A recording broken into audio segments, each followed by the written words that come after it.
Indian సినిమాలో ఒక పెద్ద సంచలనం. Handsome looks, classic acting, base voice తో కేవలం సౌత్ ఇండియాలోనే కాదు నార్త్ ఇండియాలో కూడా లక్షలాది మంది అమ్మాయిల మనసులను దోచుకున్న ఏకైక నటుడు అరవింద్ స్వామి. మణిరత్నం గారు తెరకెక్కించిన రోజా, బాంబే సినిమాలు చూసిన వారెవరూ ఈయన్ను లైఫ్ లో మర్చిపోలేరు. కానీ కెరీర్ పీక్ స్టేజ్ లో ఉన్నప్పుడే అరవింద్ స్వామి సడన్ గా సినిమాలకు గుడ్ బై చెప్పేసి ఇండస్ట్రీ నుంచి మాయమైపోయారు. దానికి కారణం ఆయనకు ఎదురైన ఒక భయంకరమైన ప్రమాదం. నడవలేని స్థితి నుంచి పక్షవాతాన్ని జయించి మళ్లీ 10 ఏళ్ల తర్వాత ధృవ సినిమాతో స్టైలిష్ విలన్ గా రీ ఎంట్రీ ఇచ్చి బాక్స్ ఆఫీస్ ని షేక్ చేశారు. అసలు అరవింద్ స్వామి లైఫ్ లో జరిగిన యాక్సిడెంట్ ఏంటి, ఆయన సినిమాలను ఎందుకు వదిలేశారు, మళ్ళీ ఎలా కోలుకున్నారు అనే పూర్తి వివరాలు ఈ రోజు వీడియోలో చాలా డీటెయిల్ గా తెలుసుకుందాం. అరవింద్ స్వామి 1970 జూన్ 18న చెన్నైలో జన్మించారు. ఆయన తండ్రి విడి స్వామి ప్రముఖ వ్యాపారవేత్త, తల్లి వసంత స్వామి భరతనాట్యం కళాకారిణి. అరవింద్ స్వామికి చిన్నప్పటి నుంచి సినిమాల్లోకి రావాలనే ఆలోచనే లేదు. ఆయన చదువులో చాలా టాలెంటెడ్. చెన్నైలోని ఫేమస్ లయలో కాలేజ్లో డిగ్రీ పూర్తి చేసి ఆ తర్వాత అమెరికా వెళ్లి నార్త్ కరోలినా యూనివర్సిటీలో ఇంటర్నేషనల్ బిజినెస్ లో మాస్టర్స్ చేశారు. ఆయన లక్ష్మీ ప్రెసిడెంట్ అవ్వాలి లేదా ఒక పెద్ద బిజినెస్ మ్యాన్ అవ్వాలని అనుకునేవారు. అయితే పాకెట్ మనీ కోసం ఇండియాలో ఉన్నప్పుడు కొన్ని యాడ్స్ లో మోడల్స్ గా నటించారు. అలా ఒక పాకెట్ మనీ యాడ్ లో అరవింద్ స్వామిని చూసిన లెజెండరీ డైరెక్టర్ మణిరత్నం ఈ అబ్బాయిలో ఏదో స్పార్క్ ఉందని గ్రహించారు. వెంటనే తన డ్రీమ్ ప్రాజెక్ట్ దళపతిలో ఒక కీలకమైన పాత్ర కోసం ఆయన్ను సెలెక్ట్ చేశారు. రజనీకాంత్, మమ్ముటి లాంటి ఇద్దరు జైంట్ యాక్టర్స్ ఉన్న ఈ సినిమాలో ఒక యంగ్ కలెక్టర్ పాత్రలో అరవింద్ స్వామి సూపర్ గా యాక్ట్ చేసి ఇండస్ట్రీ చూపు తన వైపు తిప్పుకున్నారు. దళపతి సినిమా తర్వాత మణిరత్నం అరవింద్ స్వామిని మెయిన్ హీరోగా పెట్టి రోజా సినిమా తీశారు. AR Rahman music, Maniratnam taking, Arvind Swamy Madhubala నటన. ఈ సినిమా ఇండియన్ సినిమా హిస్టరీలోనే ఒక క్లాసిక్ గా నిలిచిపోయింది. కాశ్మీర్ తీవ్రవాదులకు దొరికిపోయిన ఒక భర్తగా, దేశభక్తి గల సాఫ్ట్వేర్ ఇంజనీర్ గా అరవింద్ స్వామి యాక్టింగ్ దేశవ్యాప్తంగా ప్రశంసలు అందుకుంది. ఈ సినిమాతో అరవింద్ స్వామి రాత్రికి రాత్రే నేషనల్ స్టార్ అయిపోయారు.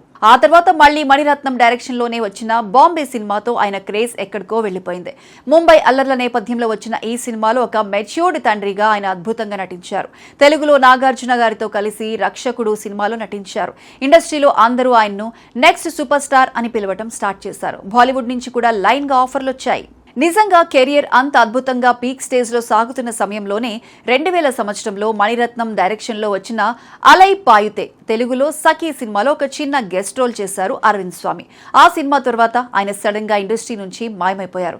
అసలు అంత పెద్ద సక్సెస్ ను, స్టార్డమ్ ను చేతులారా ఎవరు వదిలేసుకుంటారు అని అప్పట్లో టాలీవుడ్, కాలీవుడ్ అంతా షాక్ అయింది. కానీ ఆ నవ్వుల వెనుక ఆయన వ్యక్తిగత జీవితంలో ఒక పెద్ద తుఫాన్ నడుస్తోందని అప్పట్లో ఎవరికీ తెలియదు. ఆయన సినిమాలకు దూరం అవ్వడానికి కేవలం ఒక్క కారణం కాదు, ఒకదాని తర్వాత ఒకటిగా వచ్చిన 3 పెద్ద సమస్యలు ఆయన జీవితాన్ని తలకిందులు చేశాయి. మొదటి కారణం బిజినెస్ మరియు మానసిక ఒత్తిడి. అరవింద్ స్వామికి మొదటి నుంచి నటన కంటే బిజినెస్ అంటేనే ఎక్కువ ఇష్టం. నటుడిగా ఎంత సంపాదిస్తున్నా ఆయనకు ఏదో తెలియని అశాంతి ఉండేది. షూటింగ్స్, గ్లామర్ ప్రపంచం, నిరంతరం మీడియా ఫోకస్ ఇవన్నీ ఆయనకు నచ్చేవి కావు. దాంతో తన తండ్రి చూసుకునే ఫ్యామిలీ బిజినెస్ ను టేక్ ఓవర్ చేయడానికి, అలాగే సొంతంగా కంపెనీలు పెట్టడానికి ఆయన యాక్టింగ్ ను పక్కన పెట్టేశారు. ఇక రెండో కారణం విడాకులు మరియు సింగిల్ ఫాదర్ బాధ్యత. వ్యాపారంలో బిజీ అవుతున్న సమయంలోనే ఆయన వైవాహిక జీవితంలో తీవ్రమైన మనస్పర్ధలొచ్చాయి. 1994లో గాయత్రి అనే ఆమెతో అరవింద్ స్వామి వివాహం జరిగింది. వీరికి ఒక కూతురు అధిర, ఒక కొడుకు రుద్ర పుట్టారు. కానీ మనస్పర్ధల కారణంగా 2003 నాటికి వీరు విడిపోయారు. కోర్టు ద్వారా 2010లో అధికారికంగా విడాకులొచ్చాయి. అయితే ఇక్కడే అరవింద్ స్వామిలోని అసలైన తండ్రి కనిపిస్తాడు. సాధారణంగా విడాకుల తర్వాత పిల్లలు తల్లి దగ్గరే పెరుగుతారు. కానీ అరవింద్ స్వామి కోర్టుతో పోరాడి మరి తన పిల్లల బాధ్యతను తానే తీసుకున్నారు. ఒక స్టార్ హీరోగా ఉంటూ బిజినెస్ మేనేజ్ చేస్తూ మరోపక్క ఒక సింగిల్ ఫాదర్ గా మారిపోయారు. ఉదయం పిల్లల్ని స్కూల్కి రెడీ చేయడం, వాళ్ళ హోంవర్క్లు చూసుకోవడం, వాళ్లతో సమయం గడపడం, దీనికోసమే ఆయన సినిమాలను పూర్తిగా వదిలేశారు. ఇక మూడో కారణం ప్రాణం మీదకు తెచ్చిన ప్రమాదం మరియు పక్షవాతం. పిల్లలు ఎదుగుతున్నారు, బిజినెస్ కూడా సెట్ అవుతోంది అనుకుంటున్న టైంలో 2005లో ఆయన జీవితాన్ని చీకట్లోకి నెట్టేసిన ఒక భయంకరమైన యాక్సిడెంట్ జరిగింది. ఆయన వెన్నుపూసకు తీవ్రమైన గాయమైంది. ఆ ఇంజ్యూరీ ఎంత ప్రమాదకరంగా మారిందంటే ఆయన నడుము కింది భాగం పూర్తిగా పడిపోయింది. అవును, ఆయనకు పక్షవాతం వచ్చింది. ఒకప్పుడు దేశంలోనే మోస్ట్ హ్యాండ్సమ్ హీరోగా వెలిగిన వ్యక్తి సడన్ గా మంచానికే పరిమితం అయిపోయారు. ఒక్క అడుగు కూడా తీసివేయలేని పరిస్థితి. దాదాపు 4-5 సంవత్సరాలు ఆయన నరక యాతన అనుభవించారు. విపరీతమైన నొప్పిని తట్టుకోవడానికి స్టెరాయిడ్స్ మరియు హెవీ మెడిసిన్స్ వాడాల్సి వచ్చింది. వాటి సైడ్ ఎఫెక్ట్స్ వల్ల అరవింద్ స్వామి గుర్తుపట్టలేనంతగా బరువు పెరిగిపోయారు. జుట్టు ఊడిపోయింది. ఒకానొక దశలో నేను ఇక లైఫ్ లో ఎప్పటికీ నా కాళ్ల మీద నిలబడలేనేమో, నా జీవితం ఇంతేనా అని ఆయన తీవ్రమైన డిప్రెషన్లో కూడా వెళ్లిపోయారు. కష్టాలు మనల్ని పడగొట్టొచ్చు, కానీ మన మనోబలాన్ని కాదు అని నిరూపించారు అరవింద్ స్వామి. డాక్టర్లు ఆయన మళ్లీ నడవటం కష్టం అన్నప్పటికీ పట్టుదలతో ఫిజియోథెరపీ, కఠినమైన వర్కౌట్స్ చేసి మళ్లీ తన కాళ్ల మీద తాను నిలబడ్డారు. బరువు తగ్గి పాత లుక్లోకి వచ్చారు. ఆ సమయంలో ఆయన ఫ్రెండ్ మణిరత్నం మళ్లీ కడలి సినిమాతో ఆయన్ను స్క్రీన్ ముందుకు తెచ్చారు. కానీ అరవింద్ స్వామి సెకండ్ ఇన్నింగ్స్ ను పూర్తిగా మార్చేసిన సినిమా మాత్రం తని ఒరువన్. దర్శకుడు మోహన్ రాజా రాసిన సిద్ధార్థ్ అభిమన్యు అనే స్టైలిష్ విలన్ పాత్రలో అరవింద్ స్వామి మైండ్ బ్లోయింగ్ పర్ఫార్మెన్స్ ఇచ్చారు.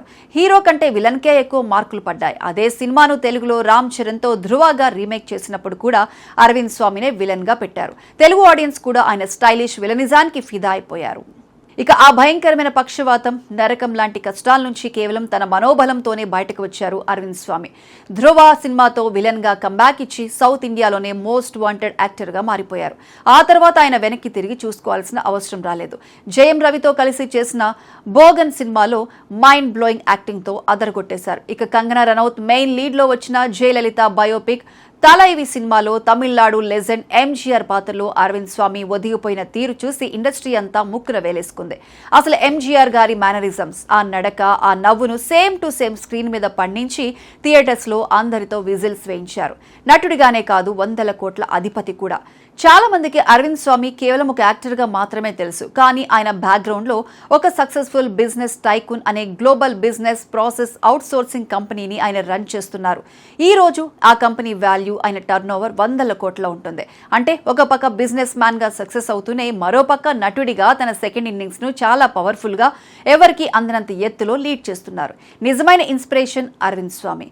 లైఫ్ లో ఒకే ఒక్క సినిమాతో దేశం మొత్తం మెచ్చే సక్సెస్ చూశారు. అంతే వేగంగా విడాకులు, పిల్లల బాధ్యత, నడవలేని స్థితి లాంటి ఘోరమైన personal life struggles and health problems కూడా చూశారు. సాధారణంగా ఎవరైనా సరే ఆ ప్లేస్ లో ఉంటే డిప్రెషన్ లోకి వెళ్లిపోయి జీవితాన్ని వదిలేసేవారు. కానీ వాటన్నిటిని ఒక ఆటలా గెలిచి నిలబడిన అరవింద్ స్వామి లైఫ్ జర్నీ ఈ రోజుల్లో చిన్న చిన్న సమస్యలకే డీలా పడిపోయే యువతకు ఒక పెద్ద ఇన్స్పిరేషన్, ఒక పెద్ద గైడ్ అని చెప్పొచ్చు. ఇది అమ్మాయిల కలల రాకుమారుడు, మన స్టైలిష్ విలన్ అరవింద్ స్వామి కంప్లీట్ ఇన్స్పైరింగ్ లైఫ్ స్టోరీ. మరి అరవింద్ స్వామి కెరీర్ లో మీకు బాగా నచ్చిన క్యారెక్టర్ ఏంటి? రోజా సినిమాలో అమాయకంగా దేశభక్తితో కనిపించే రిషికుమార, లేక ధృవ సినిమాలో మైండ్ గేమ్స్ ఆడే స్టైలిష్ విలన్ సిద్ధార్థ్ పాత్రన? మీ ఒపీనియన్ ఏంటో కింద కామెంట్ సెక్షన్ లో మాతో షేర్ చేసుకోండి. ఇలాంటి ఫిల్మీ అప్డేట్స్ కోసం మా ఛానల్ ని సబ్స్క్రైబ్ చేసుకోండి.